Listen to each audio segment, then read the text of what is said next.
再来关心的是，这基隆港外海的海底电缆进前才传出，那像互中国的货轮甲拖好长。即马阁有一只蒙古籍的宝顺轮，互人发现对1月初5开始，就伫咱台湾北部的海域安尼驶来驶去。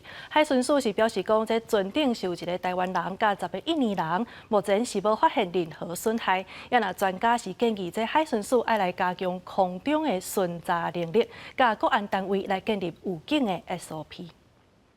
怎么样？是完全没有动力，还是有动力？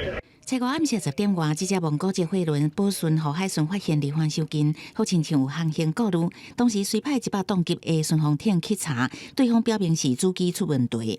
我想要看能不能主机启动起来，启动起来之后，我就会起锚离开。不过，根据中国军信网的资料显示，宝顺短时间向北航行，初7伫平加苏附近驶5天，一直到12才离开咱24海里线向西南行。海巡署表示，当初宝顺确定是故障，落定的海域嘛毋是海底电缆区，透过持续运用监测手段，无发现任何违法的代志。面对最近海南损坏敏感议题，专家讲应该主动，毋是听候真正犯罪才有动作。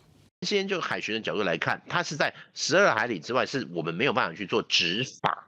可是我们的可以透过无人机去做一个监侦，这两者是没有冲突的。治安的海上执法，你用海军去行使，除非它有很明显的是海盗或什么，可是目前还没有，所以会变成你这里的话，当然海巡要有自己的能力。李伟建议海巡署应该爱增加空中能力，不管是无人机还是有人的定翼机，加速对齐的效率。对中国定来改做民间货船，伫无明确界线行动，专家呼吁爱甲自由民主盟友甘话自信。资讯或情报的这种互换来讲，那当然。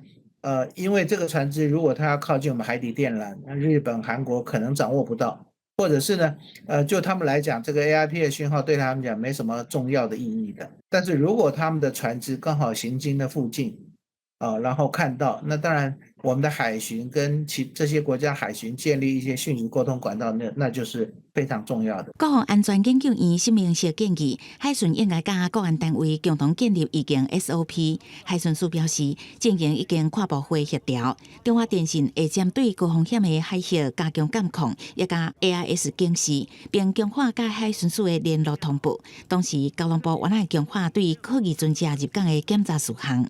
记者综合报道。